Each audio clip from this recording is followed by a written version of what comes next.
it's all about whether you say it's yoga or meditation or evolution or transformation or progress, whatever you say.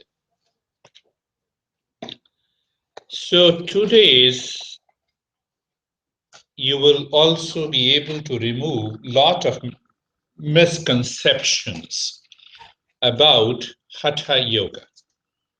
Hatha Yoga is popularly known, I always tell, stretching and sweating.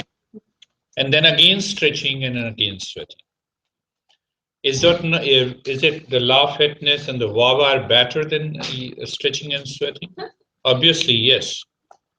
They have a highly scientific exercise system. It's a part of the sports medicine. So when we compare Hatha Yoga is only the practice of the postures, this text removes that misconception in the fourth chapter. And the name of the fourth chapter, the title is known as Samadhi. Samadhi means meditation, a deeper state of meditation. I have given you the papers, yeah? Everyone has those papers? Yes, you have these papers here. So I think, do you remember we studied yoga? There is no greater knowledge than yoga. So the moment we say knowledge, it is the knowledge of the self. It is the knowledge of the subjective reality, not the objective reality. So how that knowledge of subjective reality takes place? When you move the mind outside, you create a world of your own. How you move the mind outside? When Michelle wakes up in the morning, you don't repeat it. The thinker is not there. Why? Because it has been practiced thousands of times. So when you wake up in the morning, your unconscious mind says, I am the body. Then it says, I am the teacher. Then you say, what is the time? Oh, I have to rush. I have to prepare myself. I have to rush to the school. Now look at the lot of identification, the way the mind creates this world. You wake up, wait. You are aware, you are not the body. You can awaken to that state. But it doesn't last long. Either you have to rush to the school or let me sleep little more. You see that? So it is the lower consciousness, the heavily conditioned mind that takes over, or our activity, active mind that takes over. And we lose. Once you lose that awareness that you are not the body, the entire day has to go through tiredness, fatigue, freshness, activity, excitement, laziness. And when you return in the evening, now see the other side of it. When the mind moves inside, you don't create anything, you discover. When the mind moves outside, you create the world of name, of form. So the mind divides the time into past, present, and the future. Mind divides the entire space into different segments. My home, my workplace, highway, driving. You see that? It is one space. Can't we see that? Even intellectually, before we awaken to that meditative state, we see that it is one space. We say, oh, this is a studio. Can you tell me, does the studio contain this space or the space contains the studio? Come on. What is your perception? Studio contains the space. It means First, the studio was created, and then we filled the space in the studio. Come on. Based on your perception. Now see the other side of the perception. The space is there in the studio, and the space is outside. Can I say this space contains the studio? Can I say that? It is a fact. It is the truth, not the other. Right? Now, just I'm giving you a flash. Explain to your boss sometime with the same metaphor. Well, if the space contains the studio, now replace this space as your real self. What happens? The self is inside, yes. Is self outside? Yes. Is self everywhere? Yes. So it is not myself. It is the self that is pure consciousness, that is one, contains everything.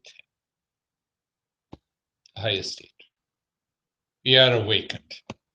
Now we went beyond stretching himself. That is the highest state. The mind cannot conceive it. Why? The mind is heavily conditioned with the physical body. I am the body. How can I be you? Not possible. Not possible. And it creates millions of comparisons. Millions of the race, of the caste, of the religion, of the color, of the dogma, of the age, of the sex, of the gender. Millions. Do you see that truth? Do you see that? So this chapter focuses on deeper understanding. That is the Hatha Yoga tradition. So we have started with the mind creates a false perception. And we start living into that false perception that creates the division and the duality. We create hundreds of labels, and if we closely examine those labels, they do not exist. They do not exist. We all are human beings.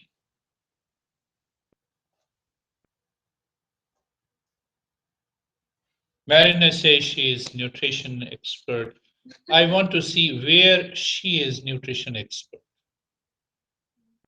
Which part indicates? Which part indicates that I'm an Indian? No. So the secondary level identification, third level of identification, we get involved into those identifications. And the problem comes. Can I live into that state of awareness? Is the subject matter of this chapter. What should we do? So when you see the Hatha Yoga, we started our journey with the practice of asanas. Yeah? No.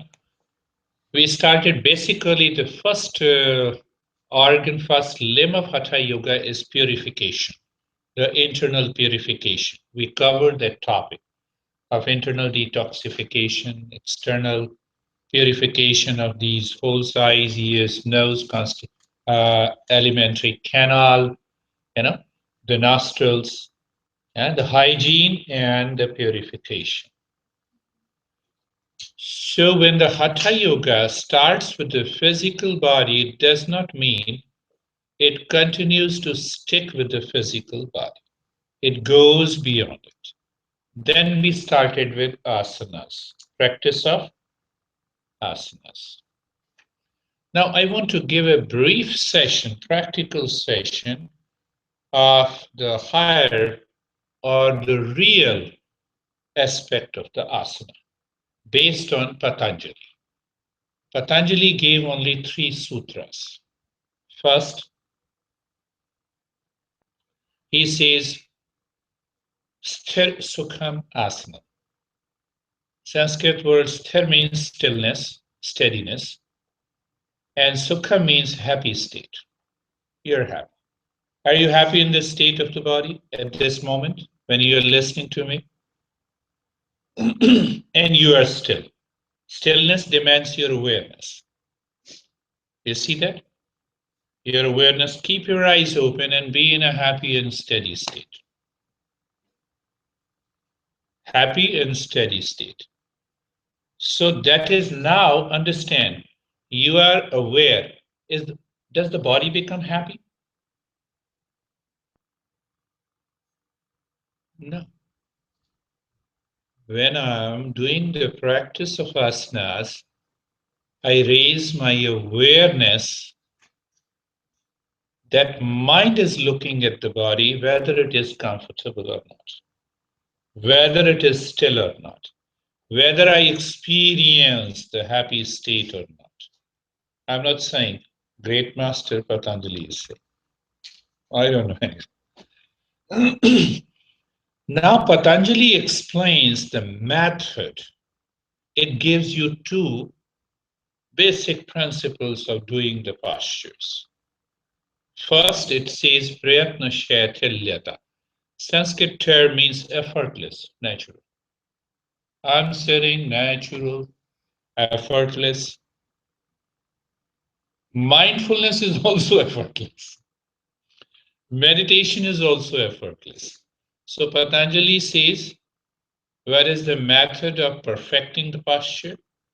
First step, effortless. Second step, ananta samapatibhyam.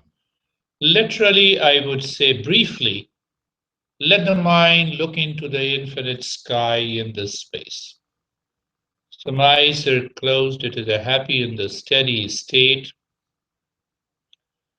And in that happy and state, which is effortless, and I'm looking into the space or the infinite space of the sky, I'm doing the posture. I have perfected the posture that helps you what? Now the third benefit, Patanjali explains the benefit. It says tato dandana vighata.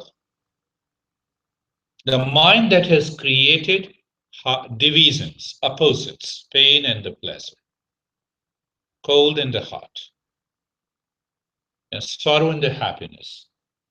So when you start doing the poses, following these principles, the time comes you can withstand, you can acclimatize yourself to withstand the opposites. What are those opposites? Sorrow and happiness, pain and pleasure, all those crazy opposites. You can even help yourself to calm down your anger, your hesitation. That is the real purpose of asanas. So, like in modern Western days today, a lot of people can do the postures all the long time, but their minds are still not in the state of balance. Yes, they start doing the headstand to demonstrate people.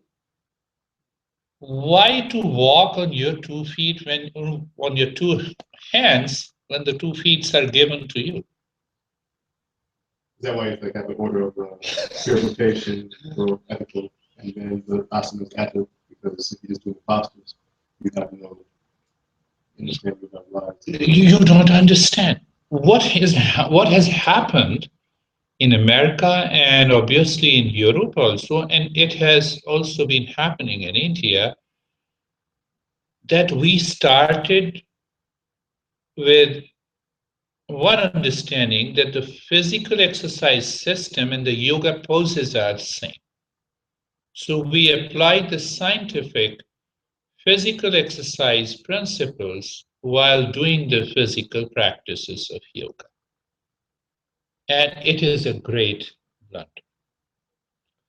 But on the other side, remember, when you use the word yoga, Hatha Yoga as a sports, so then you start working like a gymnast. Then you stretch, you sweat, you twist, show to the people. But the way these yoga practices have been discovered and taught by our ancient masters is what the Patanjali follows, happy and steady pose.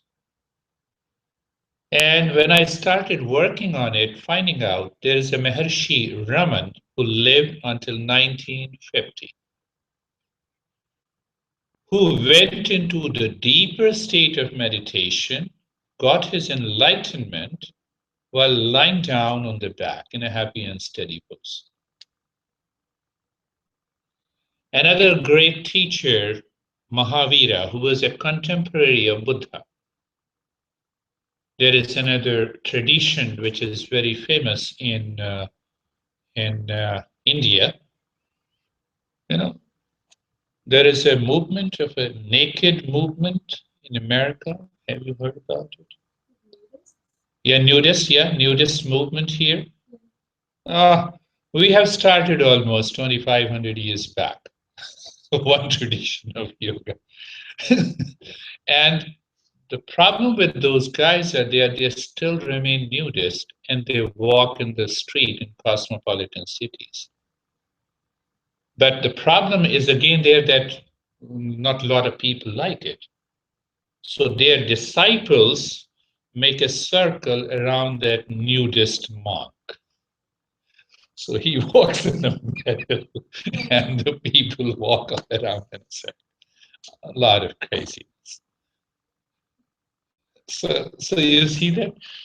So basic purpose of the asana is to bypass, is to transcend the body, is to raise your awareness, is to move into a right perception. Two or three things. If you are using these postures as a sport, go ahead. Competition, start walking with your hands, do a headstand. Now there is one reason I never guide and inspire people not to practice the headstand. Putting your head down and the feet back. Long back in 85, 86, I had 3 encounters where these 3 people became totally abnormal mentally. Because the mind was not focused, they were quite young, and they used to do the headstand posture for 10 to 15 minutes. I don't know what happened. I cannot explain scientifically, but they used to go to a psychiatrist and they will have all kinds of mental abnormalities. We don't know how this blood will rush to the brain. Your mind is not focused, your mind is not relaxed at all. And you are doing it as a play and a fun. We don't. So after that, I said, no, I will never guide anyone to do the headstand posture. But I'll encourage and inspire people to achieve the same result through different postures. So that is the. Now see the comparison with a gymnast. Sorry, gymnasts can perform much better. They can twist their body much better than any expert in physical practices. So better to do gymnasts than to do yoga. And the third point, again, I'm repeating, the happy and the steady pose helps you to raise your awareness of the mind. And what happens? Sometime I have gone to the Kundalini meditation classes 5 years back, and they said, no, you have to sit. And the guy is constantly, I could see his expression on the face. He's breathing and he is so much tense. Are you doing meditation? Get the happy and steady pose and start the journey. Very important.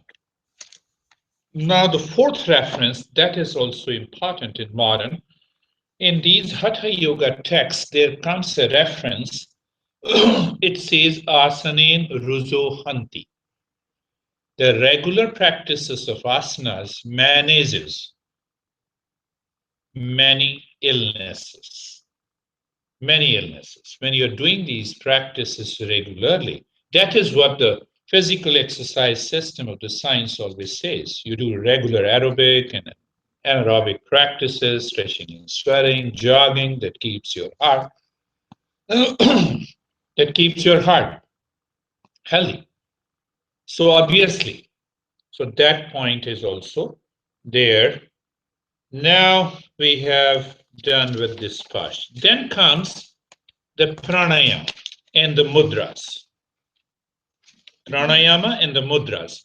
Why I'm giving you this background again, it will help us to understand how meditation practices are done in a Hatha Yoga. There is a mindfulness practice from the Buddhism where we say you need not to change your rate and the rhythm of the breath. You can do in any posture. Yeah. So that is pranayama and the mudras. As the mind acts as a bridge between the external world and you, the prana, the breath, also acts as a bridge between the body and the mind.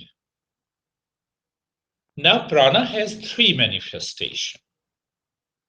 First manifestation is the survival.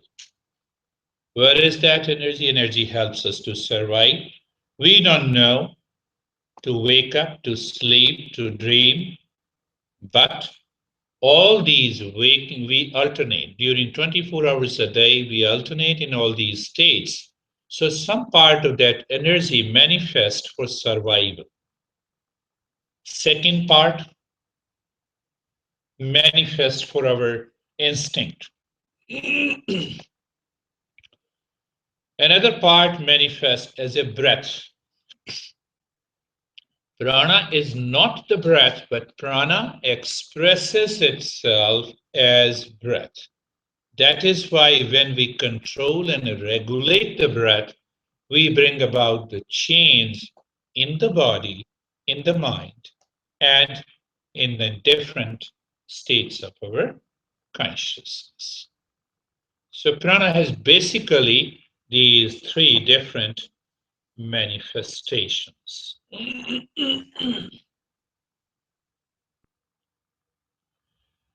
Now, first understand how to link this prana with desire. We have totally incorrect understanding about the desire. What do you understand by desire in yoga? We should not desire anything. I should not desire to teach, so I should stop teaching. You should stop listening. That is also a desire. So we have really totally a different understanding.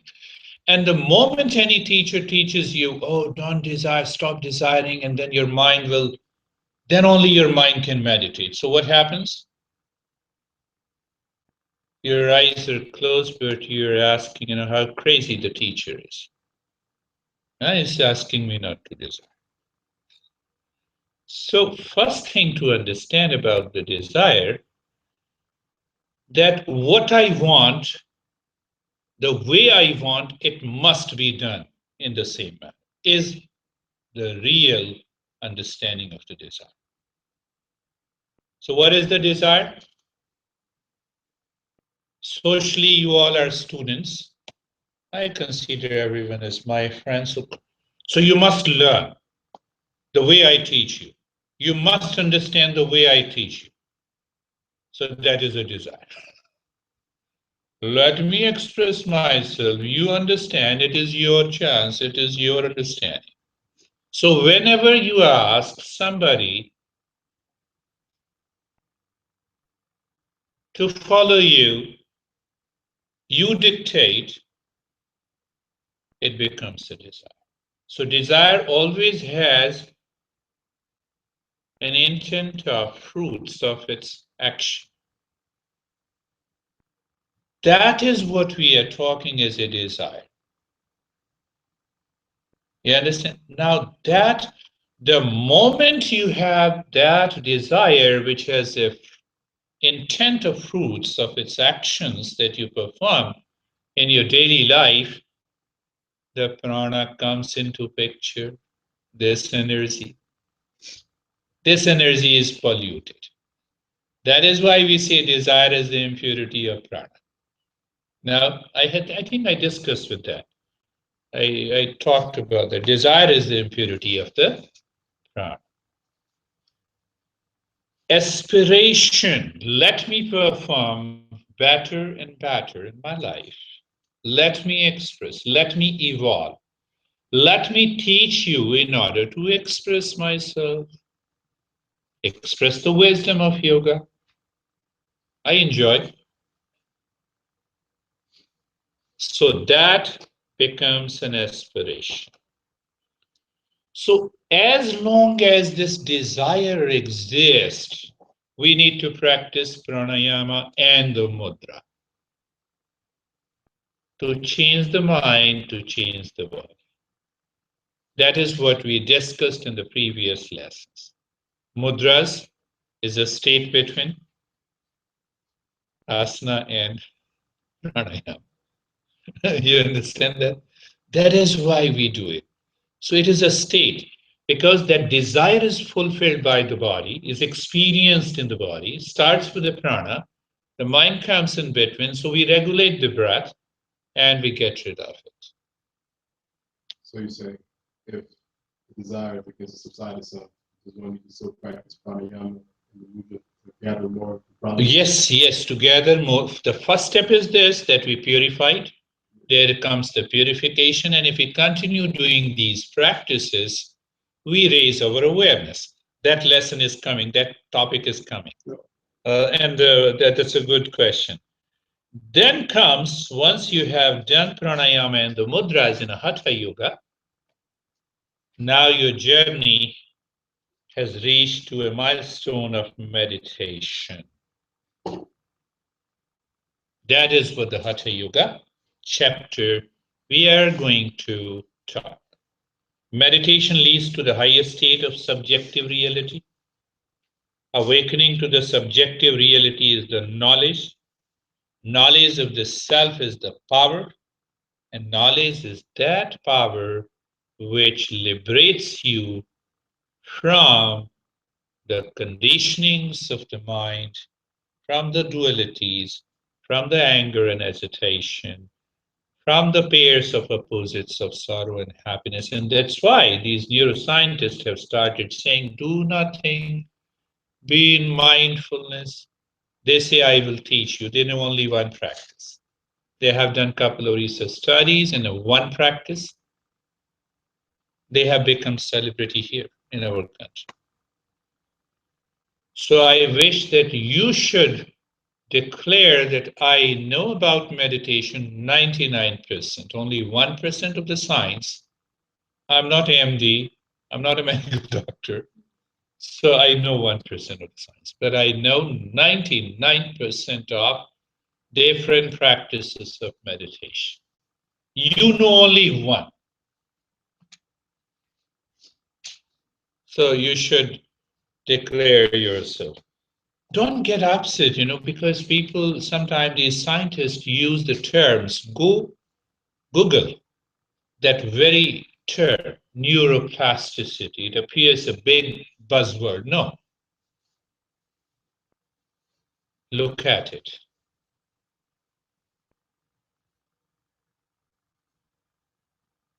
You cannot find the structure of the mind in the physical body. You can only find the structure of the brain.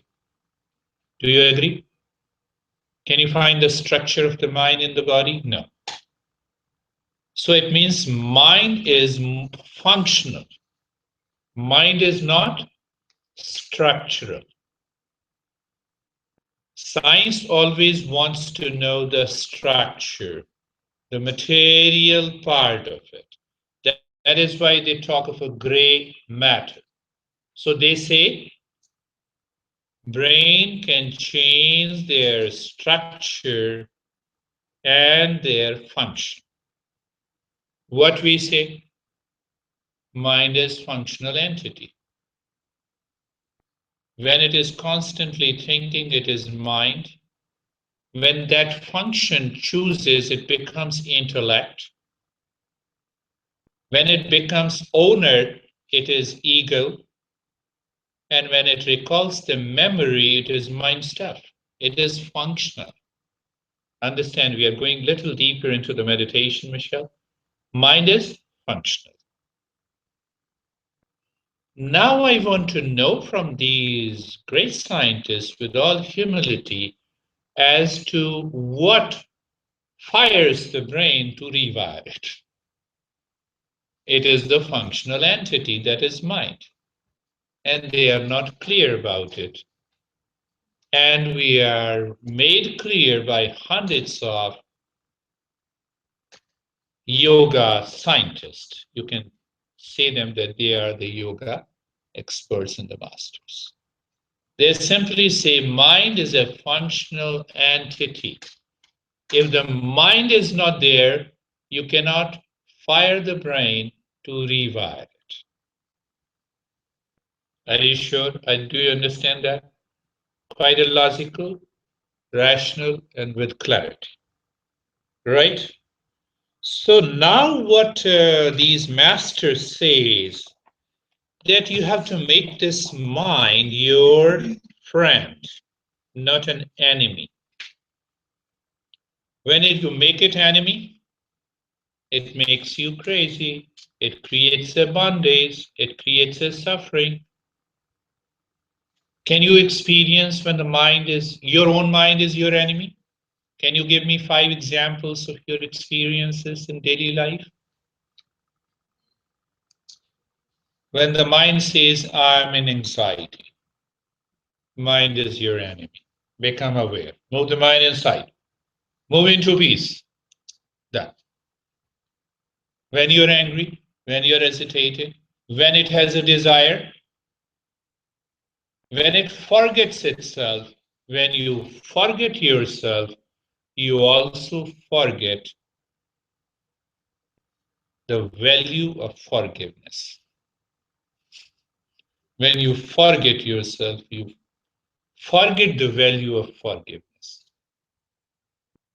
Whenever you have anxiety, okay, mind, you are in anxiety, let me close my eyes. Become aware, am I the body? The moment you become aware that you are not the body, the anxiety has to go. It is only one step of the practice. You moving into the happy and steady state can take you from anxiety. You should, whether if you know it, how to move into that state, the mind moves inside. Moving slowly in relationship to the body, breath, that means pranayama, mudras, that will help you understand the entire this chapter of meditation, because they explain meditation in a different way. Little more understanding about this I. Who are you? I'm Michelle. Is the mind created this Michelle? That's why you say I'm Michelle or Rodney or Marina or third person. Or do you really know you are Michelle or Marina? It is the mind that has created this I. You understand what I'm saying? The mind has created this I. The mind first came out. Who is this? Oh, this is body. Whose body is this? This is Michelle's body. Hence, I'm Michelle.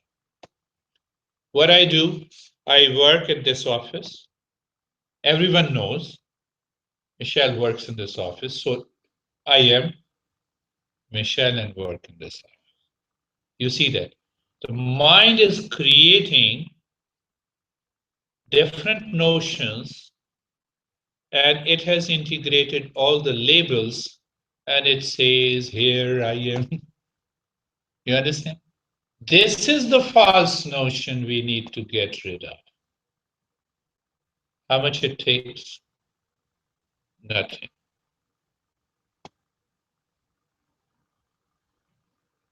You become angry to your kids, your role becomes that I'm the mother. How dare you not listen to me?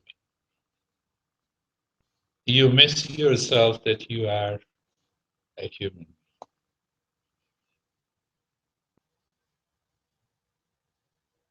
Do you see that point?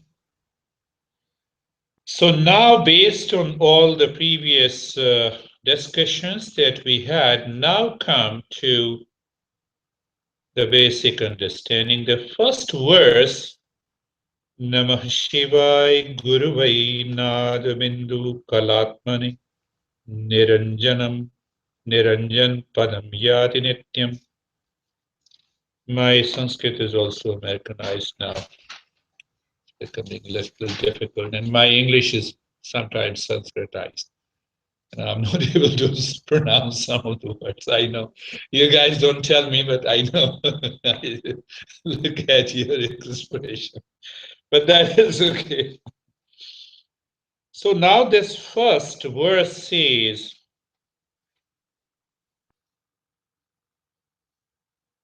let me give a metaphor. Your mother, Michelle, yeah? Until You don't got no kids. Yeah, no. no mother. But let me give a metaphor even. But you're married. Yeah. Okay. So, mother, as long as that woman keeps the baby for 9 months, it has not come out. That woman is one. The moment the child is born, two. One and two. How that one became two, I want to know from you. Physically or spiritually? Yes, physically. So the moment that physical entity from the women's womb came out, delivered, baby is born, that woman becomes mother. Is she still a woman or a mother? So what your mind decides to do? It is the mind gives you the label. Mind gives you the label, right? Now just conceive and think there is only one consciousness, and that becomes pregnant, conceives, and delivers the entire creation. That is known as the world. What is the what?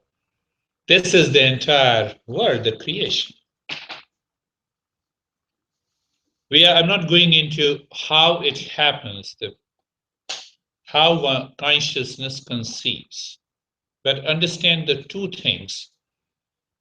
One is the self, that is pure consciousness, known as Shiva in the entire Hatha Yoga tradition. That is the self, and the Shakti is the creative force, and also the creation. Also the creation. Just giving you a brief and then we'll go. You know, someone created this laptop, yeah, but the creator cannot enter into the laptop. No way. What happens in the scheme of the entire universe based on this yoga philosophy? Consciousness creates and enters into what it creates.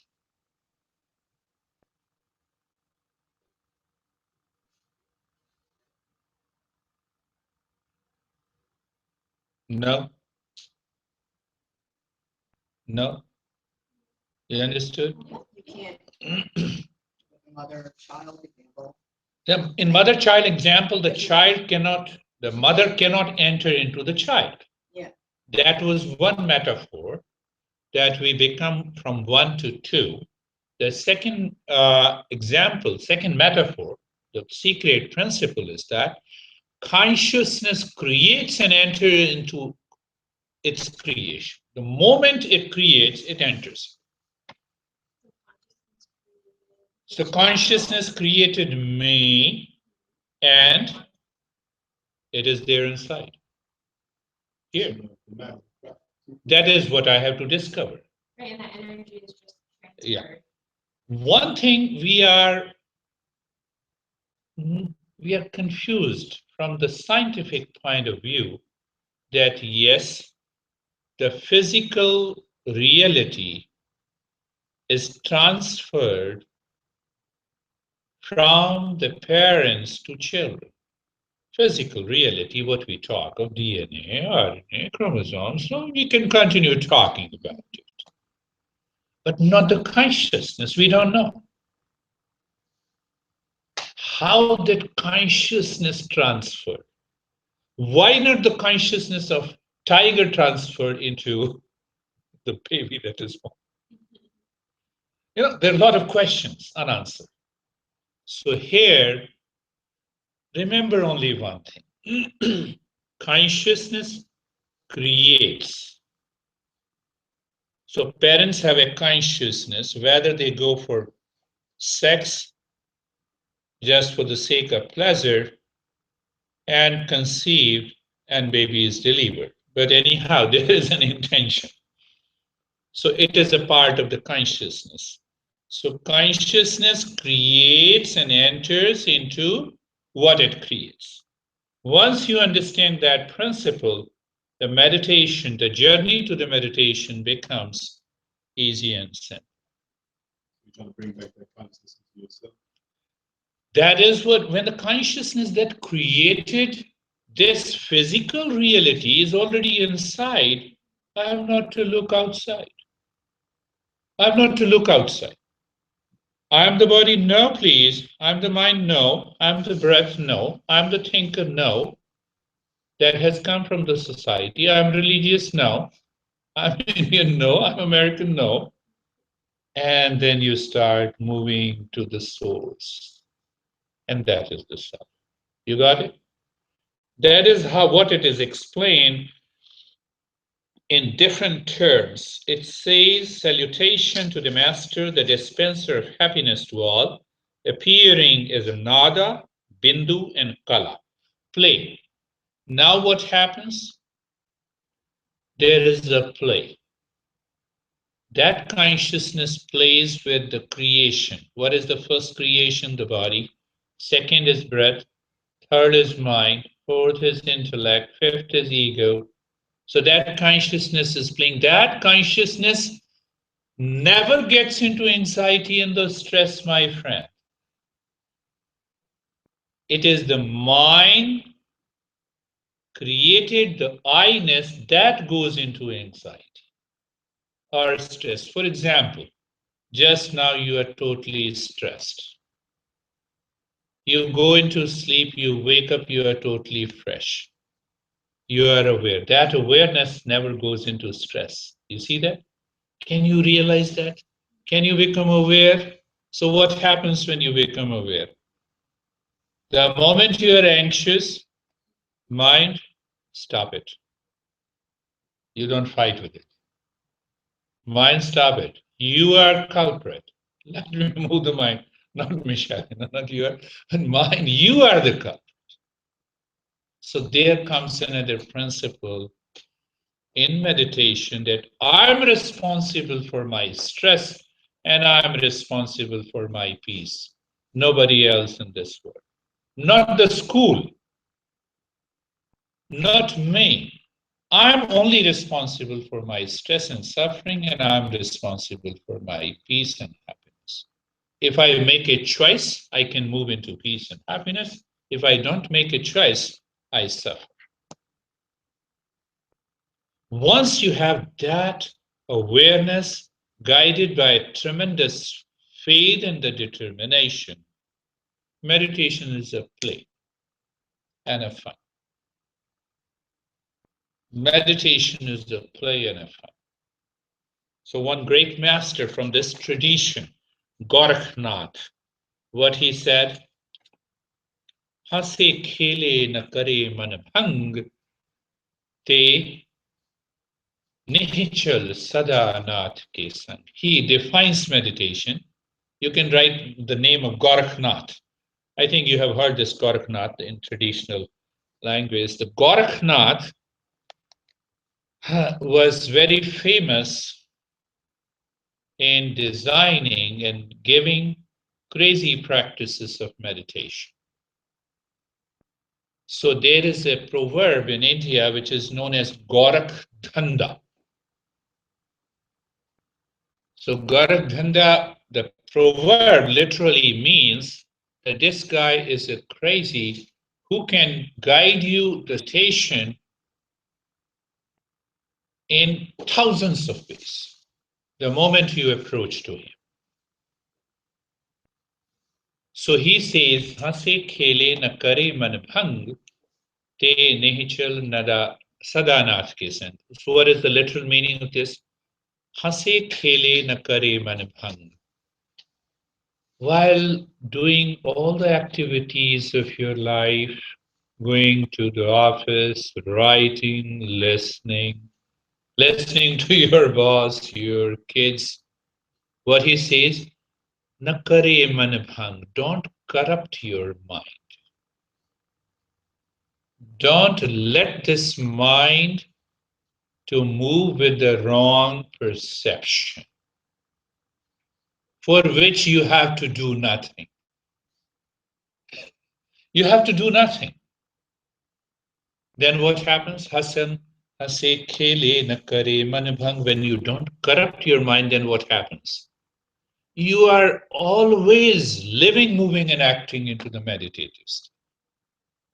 All the time. You enjoy. You enjoy your state of being. And from that concept, the concept of mindfulness became very popular in America. Got it? Clear? So consciousness creates and enters into creation. You know, I'm going to touch the topic that is full of misconception. That's why I'm going slowly to make you understand. Consciousness enters and enters into what it creates. So it means it created plants, enters there. Science says they have a rudimentary consciousness. Is it? Yeah. So there's like one universal One consciousness is there. You got it. Yes. Not individual consciousness. Yes, there is no individual consciousness. Because there is no individual consciousness, it means it is the same here and there too. So I gave a metaphor. Does the space contains the studio or the studio contains the space? We have a false notion. We have a false notion that the label Michelle, another label women, different gender, contains an individual consciousness is a false perception. It's a wrong perception. You too. Another Michelle too. You see that? Look at this. That is why, yes, you're coming. That is why I gave those in pieces. And then comes, if that consciousness is within here in this label, then who is responsible for my stress and suffering? And who is responsible for my peace? Me. I'm responsible. Nobody else in this world is responsible for my stress and suffering at all. The moment you have that level of awareness, then what happens? I'm into anxiety, I'm responsible, so let me go inside. It doesn't mean that I'm into anxiety, I have a lot of, so I'm responsible, so let me go to the doctor and find out, take the pills, and no. Principle doesn't work that way. When I'm responsible means that that false notion that I have created about myself is responsible for my stress. So once I move into a right perception, I awaken to it, that stress drops down. And I live, move, and act into meditation all the time. Got it? Let us move to the, what are the different names of meditation expertise? Not a big deal. There are different names of this meditation and the experts of the meditation. As some people say, there are two verses. So first verse says, now I will describe a regular method of attaining to Samadhi or meditation, which destroys death, is the means for obtaining happiness and gives the Brahmananda. Brahmananda means, oh, unlimited happiness, bliss. What do you understand? That destroys death? What it means by destroying the death. Yeah, that's purely our Western approach, the scientific approach. Arresting the decaying process, increasing your constructive process, anabolic process, minimizing the catabolic process, delaying the aging process. But what it has to do with the yoga, Hatha Yoga. Do we know? Sorry, we don't know birth, we don't know death. When we were born, we don't know which parents, which country, which gender, we don't know. Are you sure? When we are going to leave this earth, earth is considering us, these crazy guys are becoming a burden on me.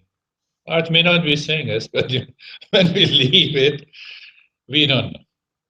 We don't know birth, we don't know earth or death. We know only the middle portion, only the middle, only the middle. You understand what I'm saying? The first point. Yeah? It says which destroys the death.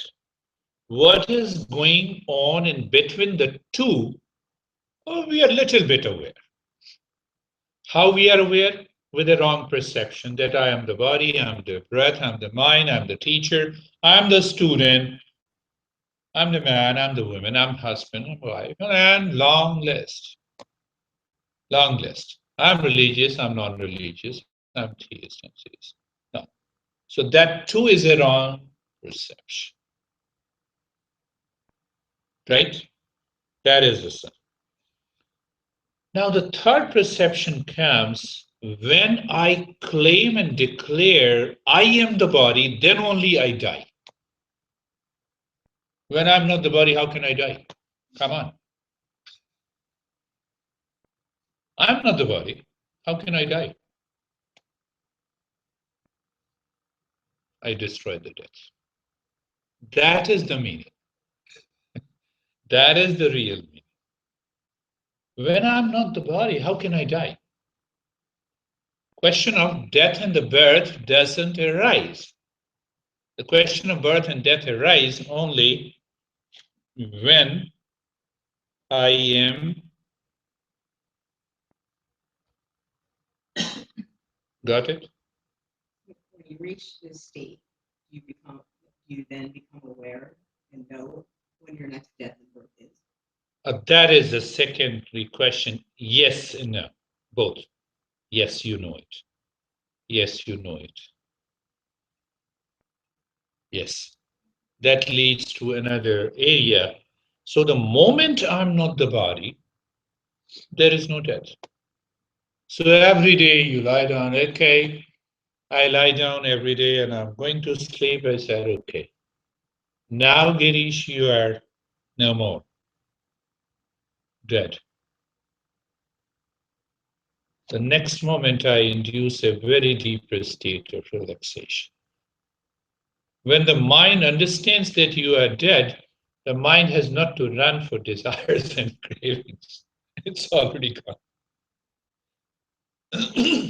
So there is another tradition, how to die consciously.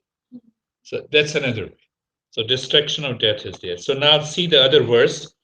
You know, these names of these expertise known as Raj Yogi, yeah, they are known as immortal. They are also known as Unmani. They are given different names in Hatha Yoga. Manomani, Amritva, Laya, Tattva, Sunya, Asunya. A lot of different names. So you need not to go for, separating and discriminating and differentiating these different names. The Buddha teaches mindfulness and we teach meditation. I see a lot of websites on the Google created by us. No, meditation is different than mindfulness. So you have to speak correctly, slowly, gently, and make the things clear that meditation, mindfulness are one and the same. There are different labels given. Approach may be different, but the practices are the same. Teacher is teacher. So now what is the highest meditative state? As salt being dissolved in the water becomes one with it, so when self and the mind becomes one, it is called Samadhi. It's a metaphor, wonderful metaphor. One of the great teachers used to give the metaphor in India, who was the master of Swami Vivekananda, the book that you have been reading. He used to ask, there is a mountain of the salt went into the sea, where you can find a mountain of the salt. And that mountain of the salt is the false I that we have created about ourselves. We become an ocean. Now, I'm not talking of Atlantic or Pacific Ocean, but I'm simply talking of an ocean. Salt, mountain of the salt, goes into a water, it melts, it becomes one.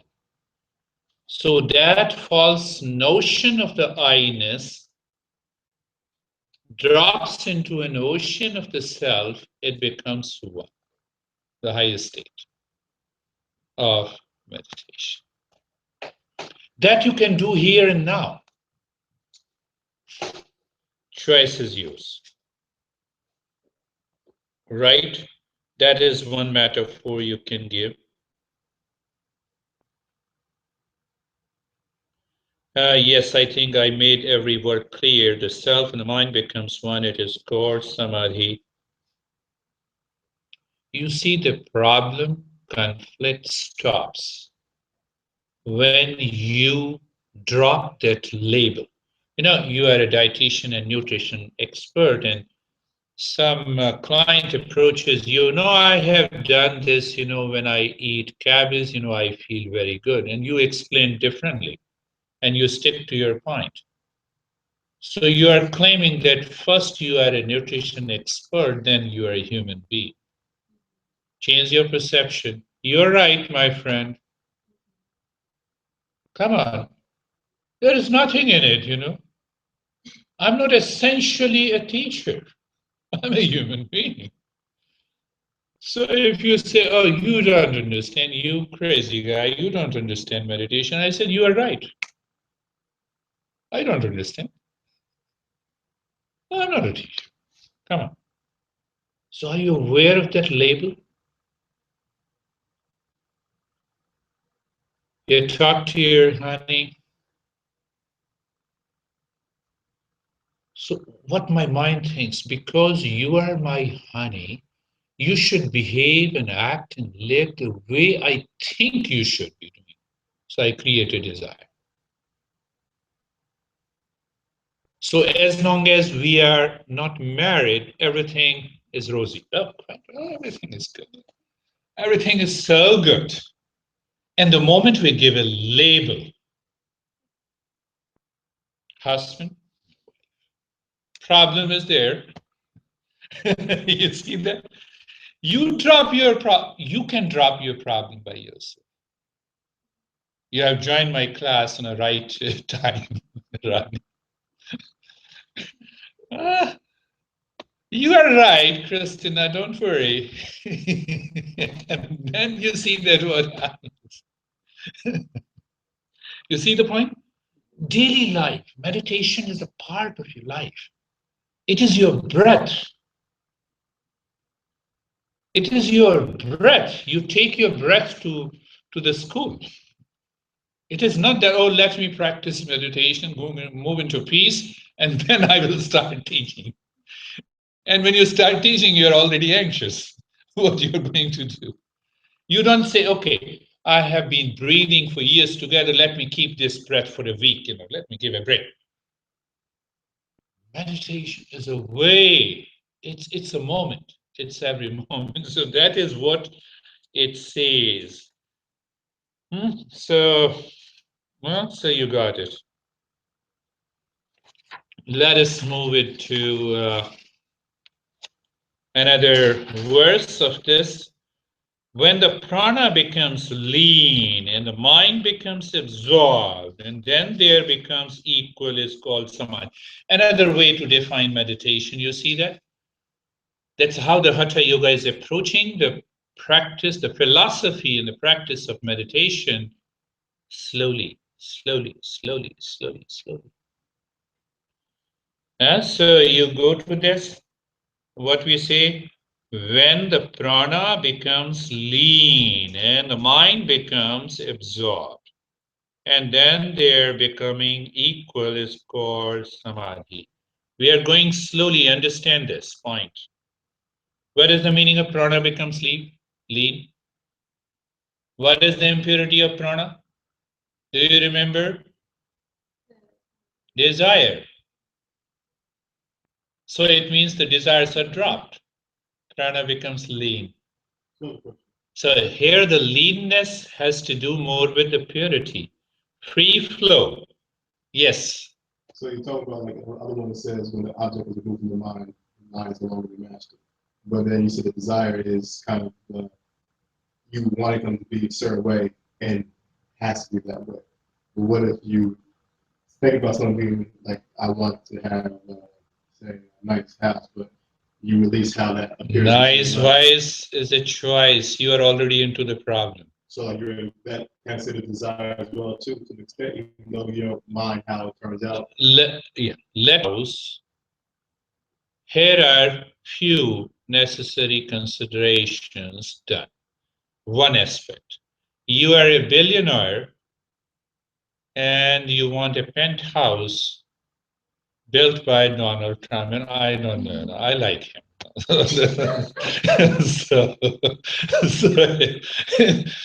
So now you are a billionaire, you bought it, that's all, and finished. But you did not buy that penthouse to show to the people to prove your point. There comes the problem. Now see the other side. So it's the intention behind. Intention behind. That intention creates the problem. Now you bought it, Rodney. You are living into it. So one day you say, oh, you have been my teacher. Come on, I invite you. And I go there, I sit there. I said, it's like my house. And you get annoyed. There is the problem. That is the desire. That is the desire. Like with meditation, like you can have the thoughts when they're under your control, folks. So there's like control of your own mind. Look at it. That is the I do something and my mind is constantly running with thousands of expectations. It is constant. That is why it is running. You know, you you chose today's Wednesday. You have to report here at 7 to attend the teacher's training. Was the mind crazy, thinking a lot about it? How I should do it, where I should do it? No. One thought, agenda. You reach here. You look at it. And the biggest blunder our teachers and the students do, that the teacher has a lot of desires and they tell students don't have any desire, then only you can do meditation. So because you have those crazy intentions running into your mind, they convert into hallucinations and imaginations. And there the problem begins. So what happens, instead of a desire, you have an inspiration. All the desire merges into that inspiration. That is what we say, aspire for peace inside. Peace. Why you are earning money? Why you are going to office? Why you are with the honey? Peace and happiness. Look at it. Peace and happiness. Where the peace and happiness? Within me. So let me have peace and happiness first within me, awaken to it, and move to the honey. In peace, I'm going to the office. In peace, I'm driving.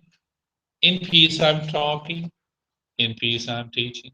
In peace, you are listening. Look at this. It's the way you think about it. So No, you don't think. You meditate. You reach to that state of awareness. We are moving ahead. We are moving. How to do that? Say you want, like Ronnie mentioned, he wants to buy a house. Yeah. So you like Just be like inspired to get the house, buy the house, get the house, and then you just got you just then you let your thoughts. Let it go. Done. Done. Yes. You know. Like that's the intention. Michelle, what? How much you were happy when you got your first pay stub? Are you still happy the same way? Every month you go to, I'm getting less. You see the point? Do you see that? So mind is something working differently now. First time, it was definitely a meditative state. And after that, you lost it. First time you met your honey, and now, don't tell anybody, just think of it.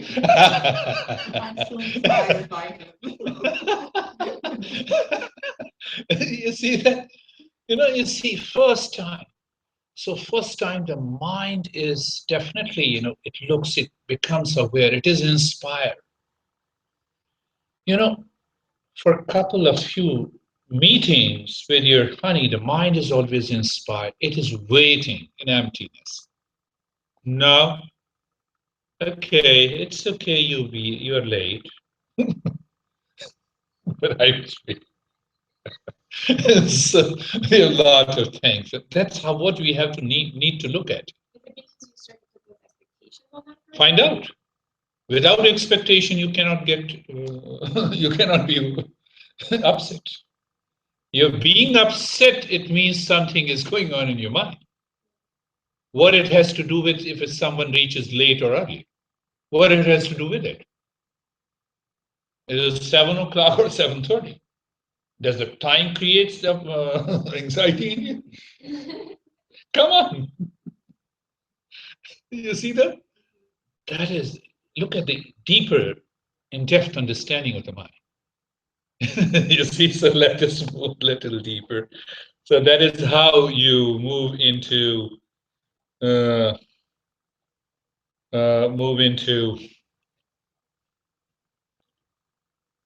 continue listening, my friend, and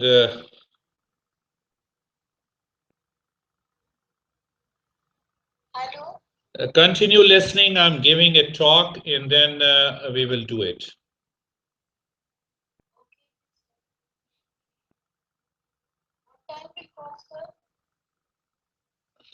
Continue listening to me. Bring the Samir and then we will finish this and I will tell you when to, after an hour. But let Samir listen. So now listen, go to the other. This equality, don't make a noise. Everyone is listening to you. Everyone is listening to you. Your beautiful voice. So now this equality and oneness of the self and the supreme self, when all sankalpas cease to it. This sankalpa is the mind, that expectations. I think the rest is clear. You know, the sankalpas means the mind is thinking, and our mind is waiting for somebody. Let it wait in emptiness and you enjoy that state of peace and happiness. Let your honey come after an hour. Who cares? No, it is not possible. After all, you know, women liberation. And then labels, create hundreds of labels. Oh, you didn't come. Thank you, you didn't come. I was enjoying my meditation.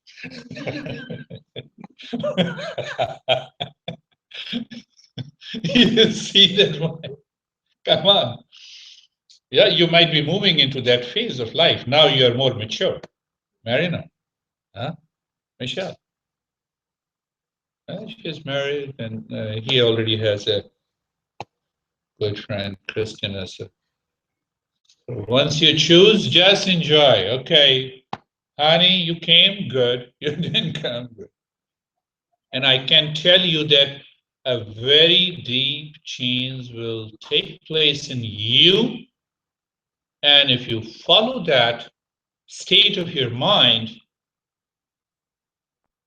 there is bound to be change in your partner.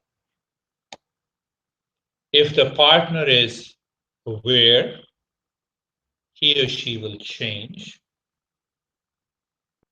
If they are heavily conditioned, it will take some time to change. And if they are totally crazy, they will not change. They will not change. They will try to change you. You need patience. It's a journey. It's a journey, my friend. It's a journey.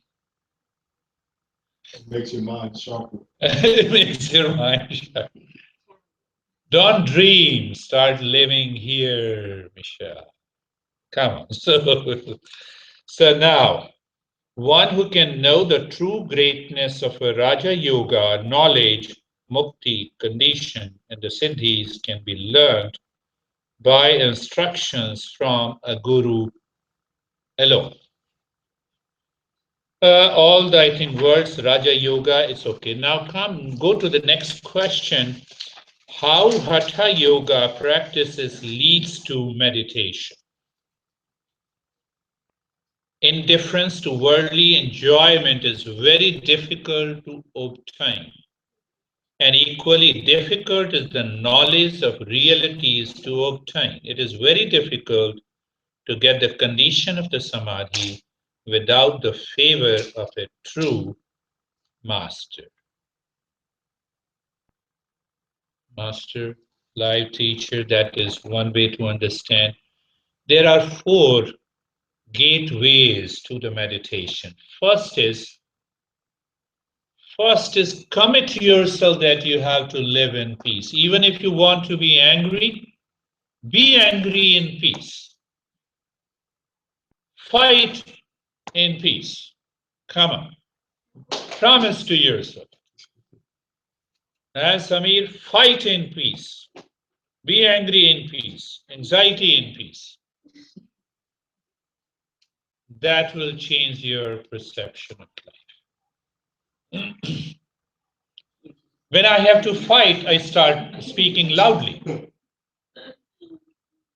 What are you doing, Misha? This is not a good way. So I speak loudly, but inside everything is okay. Everything is okay inside. I have to deal with a lot of people. So even, sometime and they even go to the store and I look,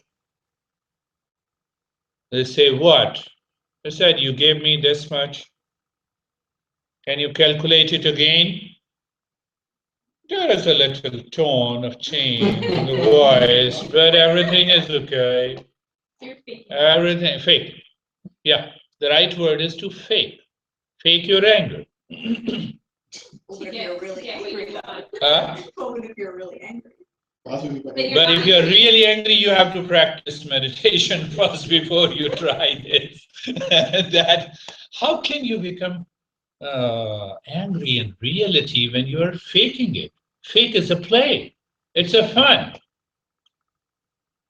I used to teach, hundreds of students in a class, and when I used to enter into a classroom, those adults.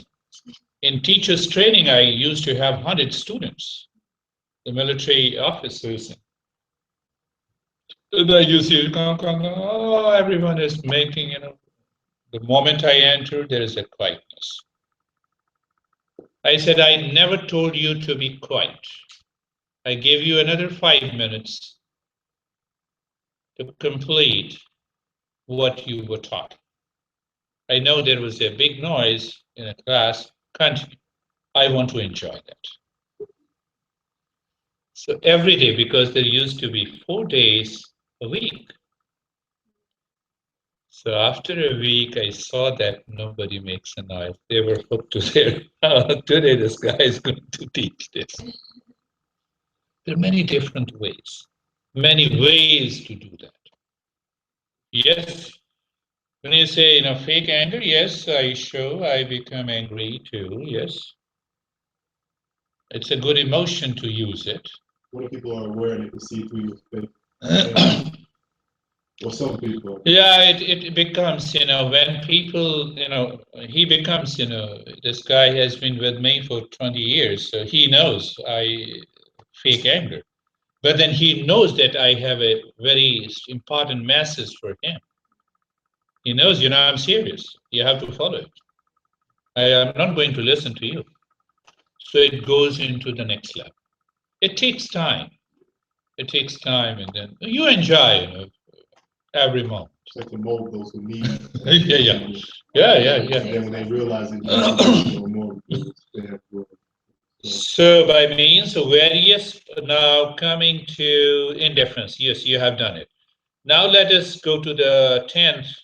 By means of various postures in different kumbhakas means pranayama, when the great power Kundalini awakens, then the prana becomes absorbed in samadhi. Shunya is another name of, shunya means not. Shunya means emptiness. Shunya means zero. So look at this. By means of various postures and different kumbhakas, okay, different pranayama and postures, meditative postures, happy and steady posture, different pranayama and mudras, when the great power awakens. Now the puzzle comes. That is why I gave the entire background of Kundalini. I never spoke that I'm talking about Kundalini or meditation. It is the same. Then the prana becomes absorbed in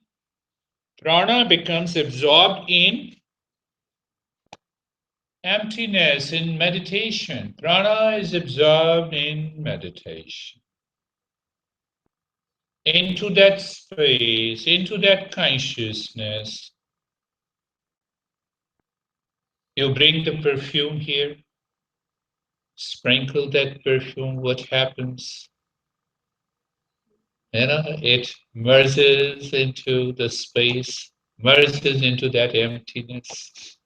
And after some time, that fragrance also disappears. The space remains as it is. The same thing happens to this energy when you go into a deeper state of meditation. Keep a smile on the face.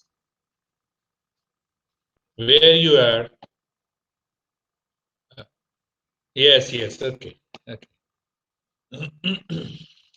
Yeah, you understood that? We are going slowly to that crazy word prana. Yogi whose Shakti has awakened, who has renounced all actions, attains to the condition of the Samadhi without any effort.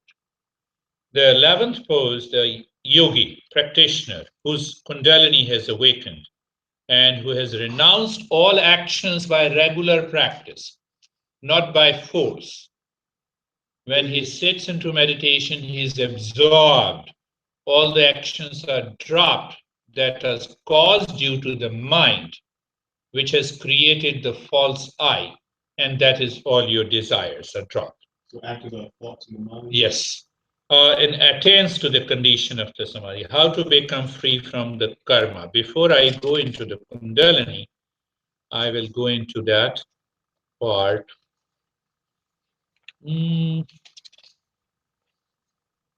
Yes, so we'll cover this, complete. So now, yes.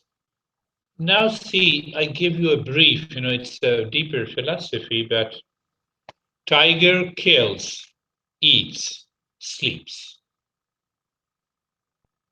Does the principle of karma applies to him? Where is it? Tiger, lion kills, prey, eats, sleeps, wakes up again, kills again, eats. Does the principle of karma applies to him? I'm just giving you the central principle of this karma. In America, there's a lot of confusion about karma, destiny, a lot of things. I've never seen a tiger meditate before. Yeah, tiger cannot meditate. Now look at it. I'm totally unconscious. This thing happened, I think, some 12 or 13-year-old boy killed. He was playing with the pistol or with the gun and the trigger, and 2 people were killed. One of was his brother, perhaps in the West.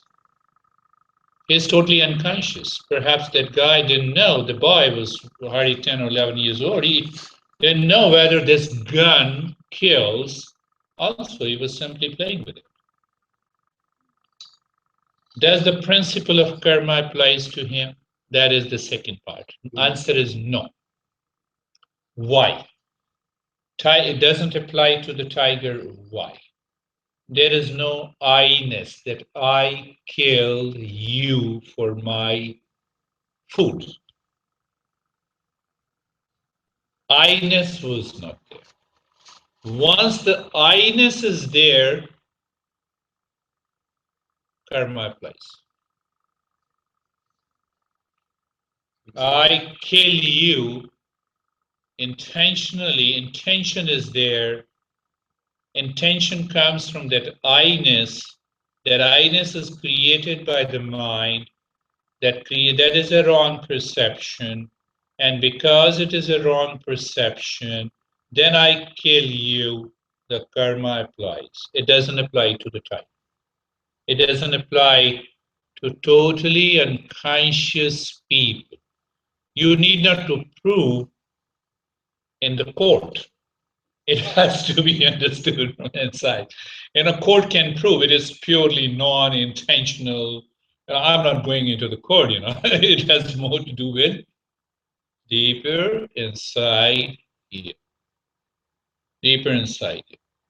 The karma, any intention, when you have an I-ness is there, you have an intention, and then you kill somebody, the entire journey of the karma, destiny works there. You're totally unconscious, you're not aware. Every day you walk, you kill millions of microbes and small insects. You inhale, you kill more than 50,000, living beings with inhalation. So stop your inhalation. Stop breathing. So I'm just giving you a brief understanding. If we have a time, once we cover all the topics, we can talk about it. Yes, Rajni? So same as like you said before, I played with them by accident. But then afterwards, his thought pattern is like, wow, what did I do? I feel my brother and how trauma. Yes. Like, what's like the traumas and like how does that affect you? Come on, Radni, I'm into anxiety now. In the next moment, I become aware what happens to me. Anxiety is gone. Same thing, now I become aware that I did it unconsciously. Let me face what the society offers. Thank you. Done. I need not to. Whatever I have done, when it is linked, associated, claimed by the false I, created by the mind, I have to suffer. So you see that I become angry over you today. I go back home. No, I should not have been. Why? What's the plan? I should not. So this I is constantly working. So in karma and the destiny, this I is more important than the act that I do. I is more important than, so that false I is created inside. That burns you. That creates the ripples in the mind. That continues, that haunts you. That haunts you. At the age of 20, 21 years, I was highly depressed. Now I look at it, so I laugh at it. Oh, you were crazy then. And still you are crazy. And it is done. I don't make it a big story. It's not a big story. It's a garbage. Why should I narrate the same story again and again? It's very much used here. Oh, I was so depressed, and then I started doing headstand posture, and then the blood flowed, and then Kundalini, from the base chakra, it went down, it went into my head, and I became enlightened. No, I have no story like this. I don't know the story. That story has no basis at all. But in society, we have a story. Now, coming, the yogi who has attained the condition of the Samadhi, I salute thee, even death itself, into whose mouth the whole of this movable and immovable world has fallen, has been conquered by thee. So that thee is addressed to the real self. It is the same repetition in a different way, and it is talking about the higher state of meditation. The next is talking about the mudras, three mudras. He considers these three mudras are important mudras. Now coming to the how Hatha Yoga practices leads to merger of prana and the mind.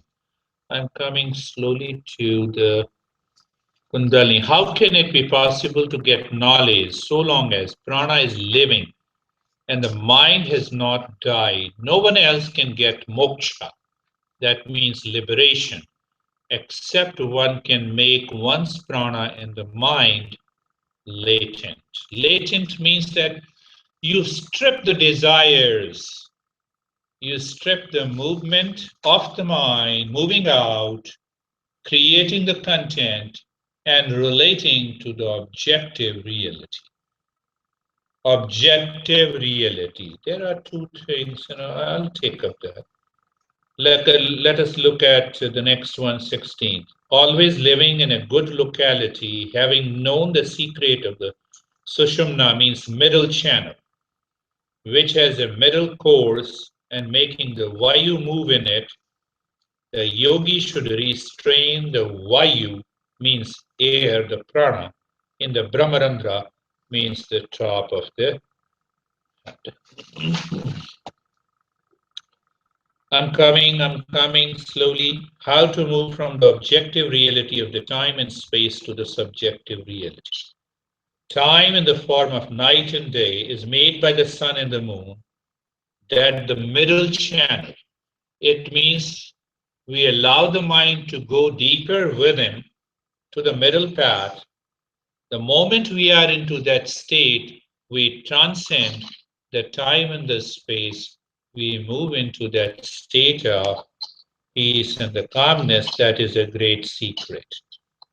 18th, in this body, there are 72,000 openings of nadis.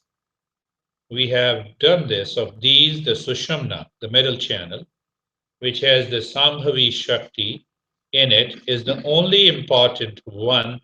The rest are useless. We talk about 72,000 energy pathways. What is the best one? When the mind is neither in sorrow nor in happiness.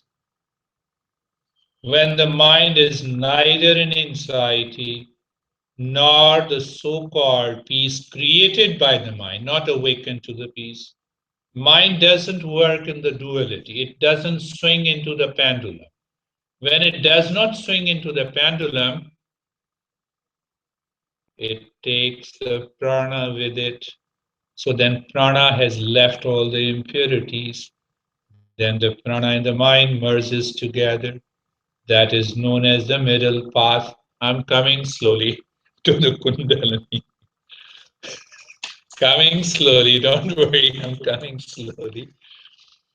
Going to the 19th, the Vayu should be made to enter the Sushumna without restraint by him who has practiced the control of the breathing and has awakened the Kundalini by the gastric fire. That's a breath of fire? Breath of fire. So now the time has come to talk about Kundalini. First thing that I talk to you about mind. Mind has a functional entity. It does not have a structural entity, right? Brain has structural entity and also the functional. You understand? Now we'll deal practically as a scientific concept of anatomy and physiology. We say structural. Now see that. My ears, structural. I'm holding my ears. Yeah, it is structural. But what I hear from you is functional.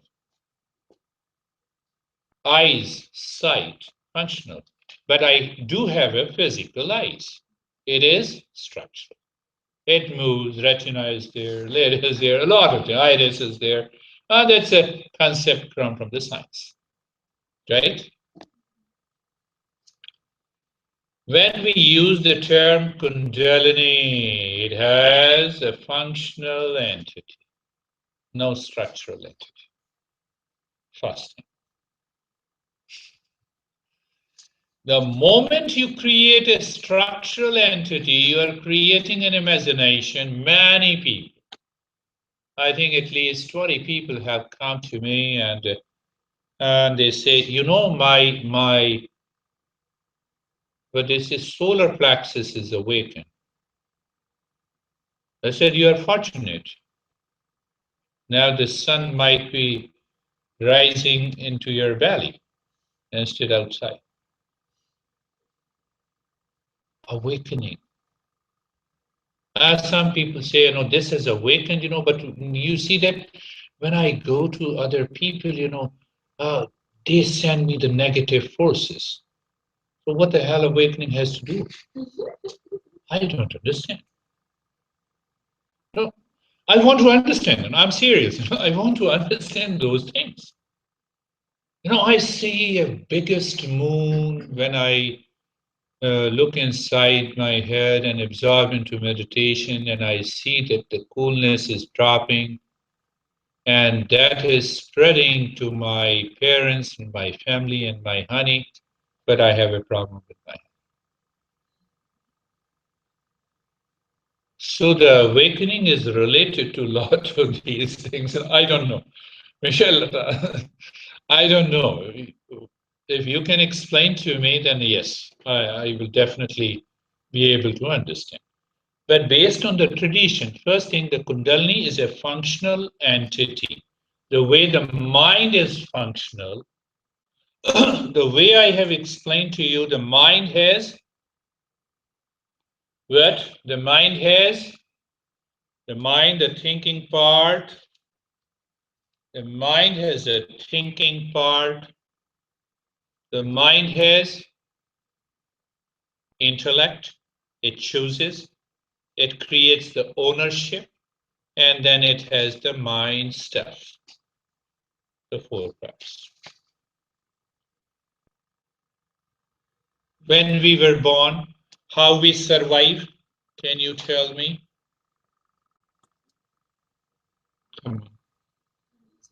Yes, because of the survival instinct. And the survival instinct is related to the body. It is related to the body. Survival of the body. Yeah. Very strong survival instinct. Yeah. The root chakra as a functional entity relates to the survival instinct. That is why we say it is Mooladhara chakra. Moola, dhar, base, root. The root beginning of my life has to do with my body survival.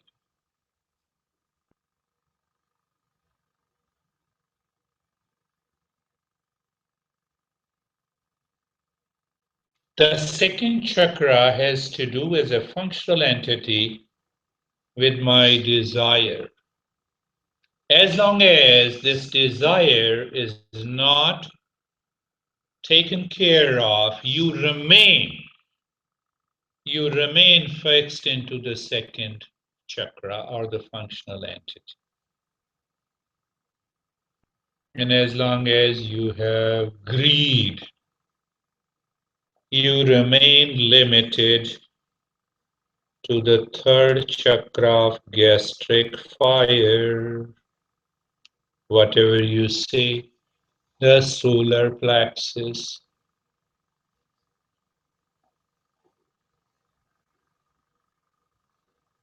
When you move to the heart chakra, your awareness, you are aware of the goal of your life. Nobody has to teach you.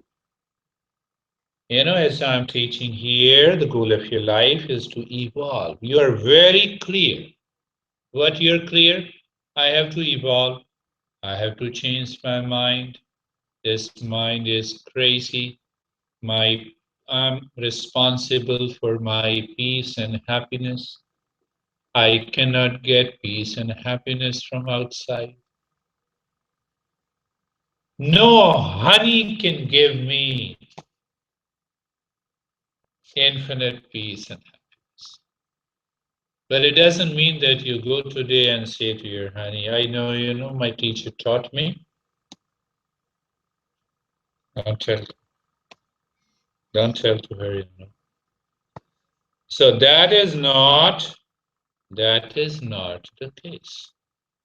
Did I raise my awareness from the survival instinct? Am I a little scared? I'm still fearful. That is why we have yama and niyama, the moral and ethical codes. That is why we have moral and ethical codes in the beginning.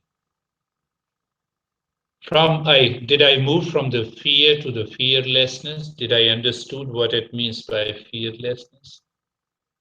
So I'm taking care, I have taken care of what? I have taken care of my basic chakra. That is the key point. It's a functional entity. Remember, it is a functional entity. It is not a structural. So when it is a functional entity, I can understand by the level of my awareness. So first level of awareness, anxiety, it has to do with the fear. Lot of extreme stress. Find out It has to do, whether it has to do with the fear. My desires are always running, making my mind crazy all the time. I'm driving, I look at the car, I should have this car also. We do have some time that my honey is not so smart as this guy. Yes, we do have, but social instincts are there. So that desire, the mind and the prana needs to purify this. So that is what when you do the pranayama and the mudras and you practice meditation, then your consciousness is stationed. Now your mind is stationed in the moves upward. It moves upward towards the greed. Greed. Greed takes our mind away. What is greed in journey of this? What is greed? What is good? Inside me, I feel incompleteness. That causes the greed to manifest outside. I feel something is incomplete. My peace is incomplete. So let me have an amethyst stone and then have the peace. So to buy an amethyst stone, I have to move into stress because it cost me thousands of dollars. So at the cost of stress, I want to move into peace. So I drop down into the basic root chakra again. What I'm doing. So greed simply means look inside, close your eyes, I'm incomplete. Socially, I'm incomplete without the better half, but spiritually, nothing. Yeah. So find out those incomplete moments because they are the factors responsible for your stress, for your anxiety, for your duality, for change in your personality. And they are constantly bombarding its impressions, firing the brain subconsciously. Your mind is not clear. What should I do? With this greed, with this desire, and with this fear. With this fear. So once these three levels of our consciousness undergoes a change, then what happens? We move into the fourth stage. I'm very clear. Are you very clear about the goal of your life? Goal in life. What is the goal of life? To evolve, to change. Where and when? Sorry. Here and now.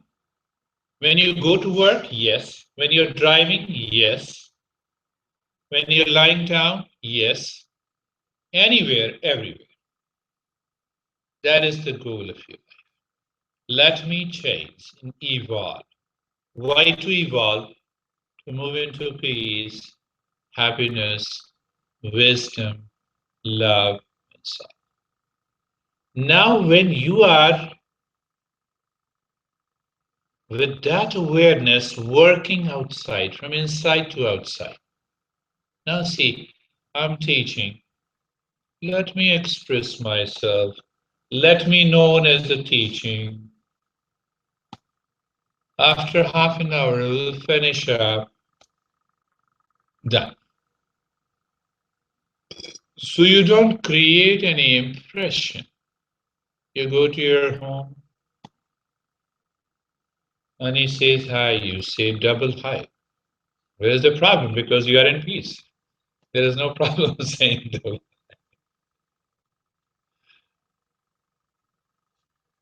Done. You go to your work. You're focused, you're clear, you did your work, done. Now you're lying down, that is also a work. You evolve. Let me evolve into my sleep. Find out. that how the sleep takes place. At what point I drop from waking to a sleeping state. So every part of every moment of your life. Someday you got constipated. That is not a sin. Or you that's not enough. That's not a sin. So same thing, sometime you miss it, it's okay. But constantly you return again, your mind returns, no, I have to evolve. I have that moment of anxiety, let me evolve. I'm stressed, let me evolve. The first thing that comes to your mind to move inside, I'm responsible for it, I move into peace. So once you reach to that state, the meditation, the Kundalini becomes play and a fun for you. But when you relate, one more thing, that Kundalini, the first three states of our consciousness, which is represented by the chakra, has to do with ignorance, has to do with inertia, has to do with rigidity. The three states. Fear, you become rigid. Greed, rigidity is there. Desire, greed. Desire, rigidity, fixity. You don't want to change. I want this. I want this. You crave for it. The fourth chakra, you become flexible. So how you can relate it to awakening? When we say awakening, means you rise in consciousness. And that consciousness has the power, has the wisdom, has the power of peace, has the power of love. We are talking of that peace, happiness, wisdom, and the love that comes from rise in consciousness, the change in your attitude, in your behavior, in your values, in your personality, in your lifestyle, in your constant day-to-day living. That is awakening. It has how we relate it to awakening. My belly button is awakened. What I have to do with belly button? Now I see the flame there. Continue to see it. See it continue. I have to do nothing. But if you tell me something, I'll stop looking at the flame. It is a functional reality. It's a functional state. And that consciousness changes very fast. You have heard me intellectually, it needs to be contemplated, followed by the practice to reach to that state. So you heard me intellectually. The intellect lives at a higher domain than the thinking mind. But this intellect is accepted by our I-ness and the ego now when you're listening to me. But it needs to be contemplated in a practice and let your experience teach you and guide you. You get up in the morning and check, are you still feeling lazy? Or you wake up first, throw out yourself out of the bed. First three centers are taken care of. Awakening is there. You awake. You did not wake up only and keep lying on the bed, but you awake. That is how it helped me at 4. Yes, I know it is 4. And I wake. Done. I'm into the practice. I enjoy it. Moment. But yes, sometimes it doesn't happen, so it's okay. It's okay. Then I become aware of that moment. Let me become aware of that moment. It happens. No. Sometimes you have the health, body, is a dynamic state. The health and the sickness comes and goes. You have these, oh, you accept it. So you are not doing yoga to improve your well-being. You are doing yoga to awaken, to raise your consciousness, to move deeper, to understand yourself. So that has more to do with Kundalini. So now understand a little more. What are the two causes of the activities of the mind? I think I worked on this. I explained before the desire, yeah? And the prana has these are by the suspension.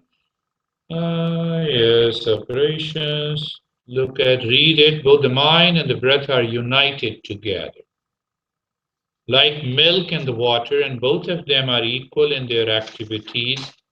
Mind begins its activities when there is the breath, and the prana begins its activities when there is the mind. By the suspension of one means that in Hatha Yoga, whether you start the journey with your mind or you can start the journey with your breath, like pranayama and the mudras, by the operations of one are brought about the operations of the other. And that helps you to reach to the higher state by nature. Oh, yes, reading is calm. So now see that there is one. So first three chakras, or understand the qualities. Did you ever question yourself that yes, mind? I always consider and think that mind should not go into my anxiety, my stress. Why it goes there? We never want to stress in our life. Why we have stress?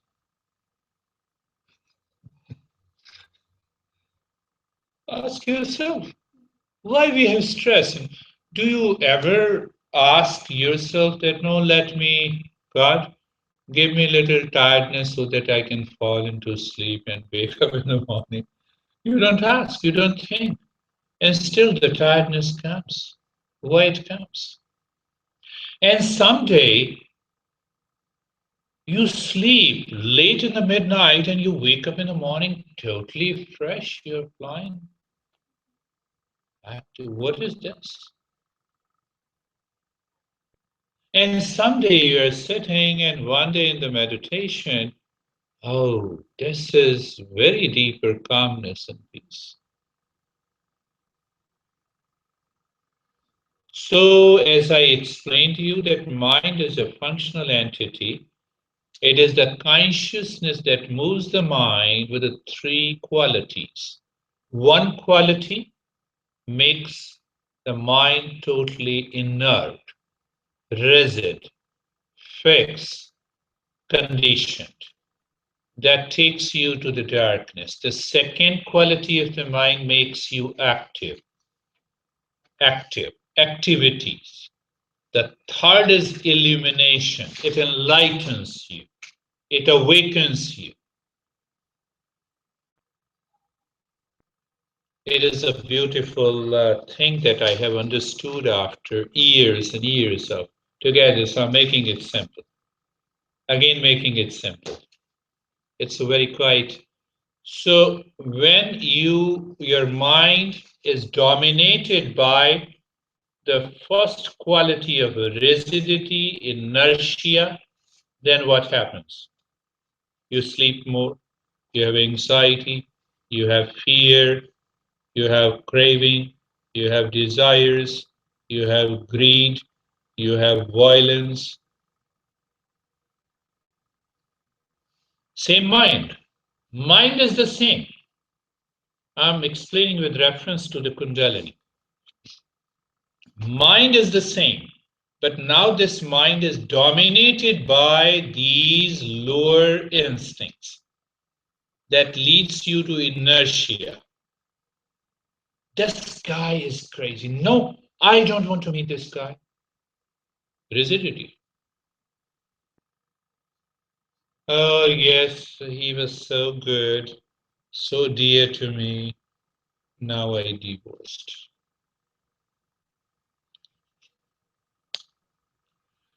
Yes, it happens. It happens. So inertia. Second is activity. Activity, mind is wandering, just running. You know, I had my one of my teachers in very first yoga teachers training. Then we started living together for about a year in Delhi, and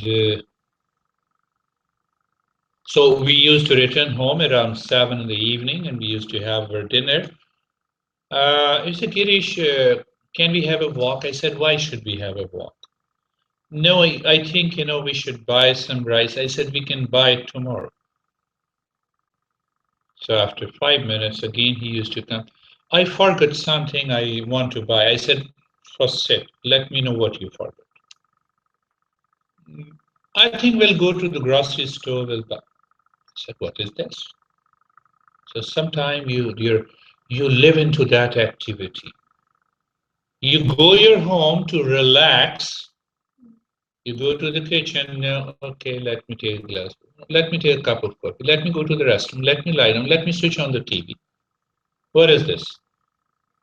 Sometime it happens. That is the second quality. That is known as the activity. If the mind is dominated by that activity, you go crazy, you make others also. And then there are sleep disturbances. That is how the mind, our tradition defines. And the third is illumination. Illumination means that you move into peace, into happiness, into wisdom. Everyone has a moment of awakening. Everyone, without any doubt, we all have the same potential. That state of the mind is the third that enlightens you, that makes you aware. You become transparent. You see the things in a right perspective. You're already in peace. Something within says you, what the heck, why I've been into anxiety. This is just me, drop it. It happens to everyone. Now, the biggest blunder you can say, or biggest thing that happens to our human life, the human misery. You see, what is this? These great masters declare the three qualities in different proportion. The highest quality of the mind is constantly moving into right perception, moving into enlightenment, moving into awakening, moving in peace, with peace, in love, with love. But the problem is the reverse. We either move into inertia, we move into duality, division, conflict, caused due to the first two qualities.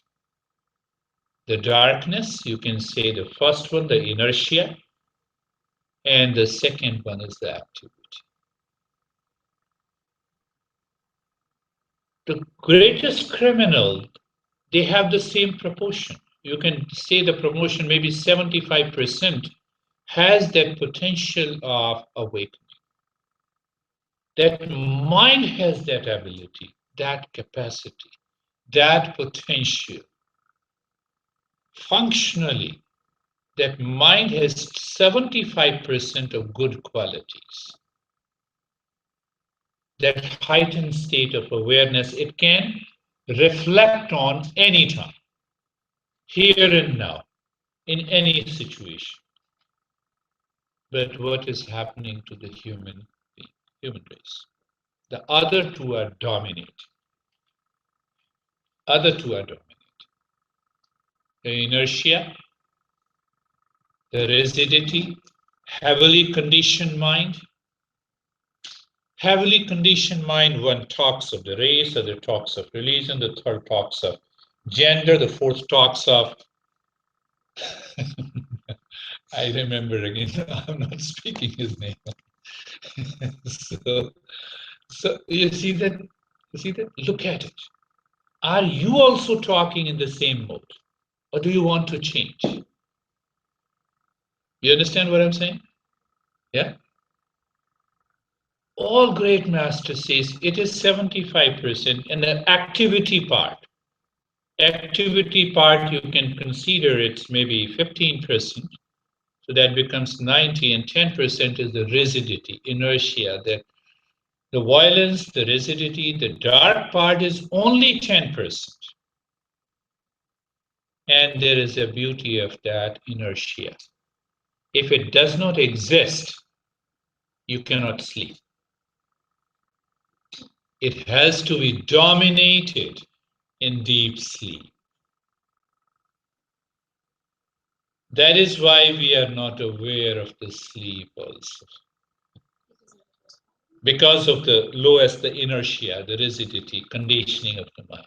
So when you are totally still, and I say steady and the happy posture, the happy is the enlightened part, and the steady is the first part, inertia.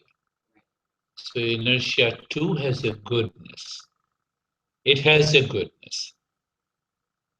So when you relate it to different chakras and the different psychic centers, you will understand. You know? It is a functional. There is no snake running into your middle of the spine. Doctors are more intelligent than us as far as the structural anatomy is concerned. They have found out.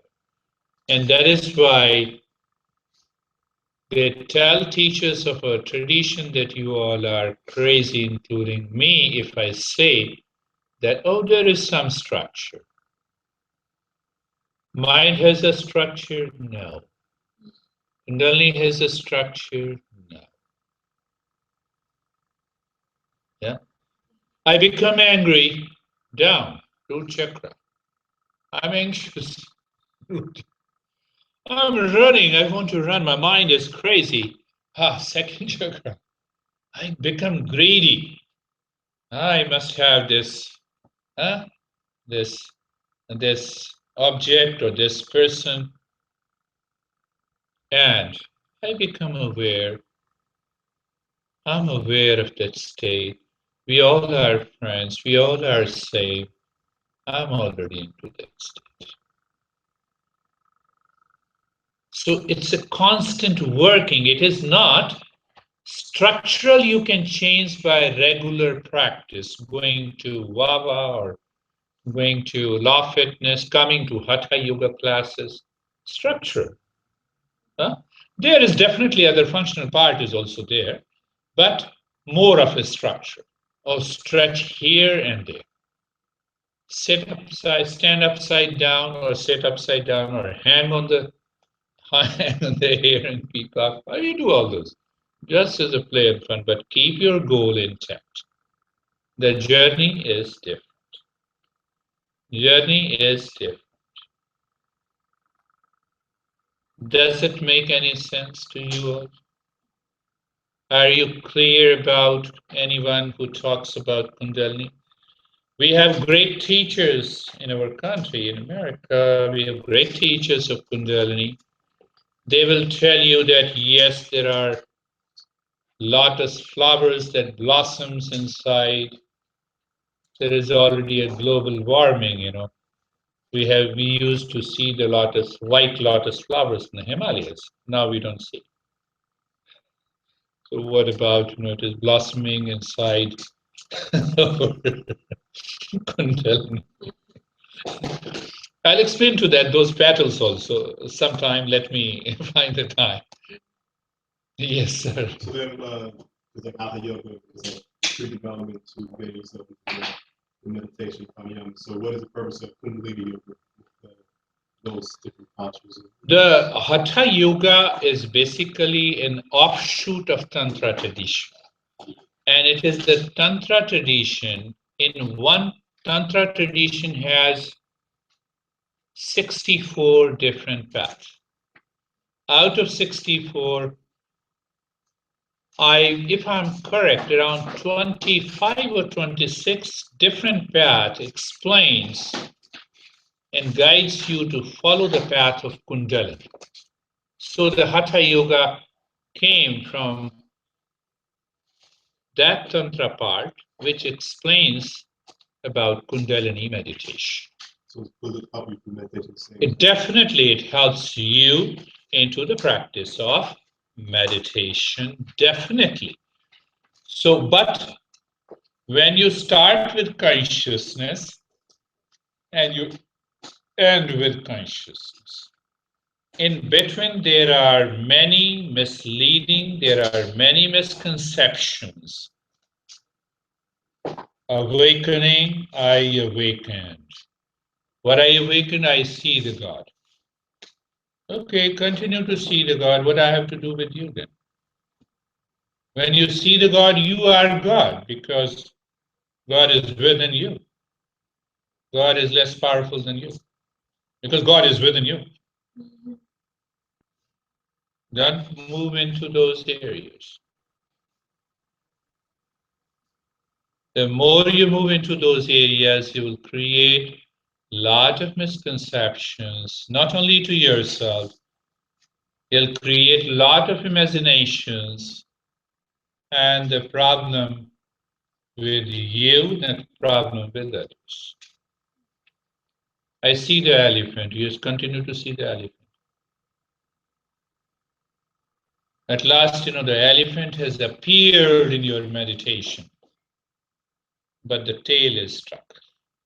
Tail is wandering out. Be very clear. That's how our masters used to explain with the clarity. Huh? Very much clarity. Any question, my friend? Just a clarification. So pretty much. Anyone, the moment anyone says Kundalini, you say that I heard from the teacher, I have read it, and I have understood. Another meaning of Kundalini is Kunda. Kunda means Sanskrit bowl.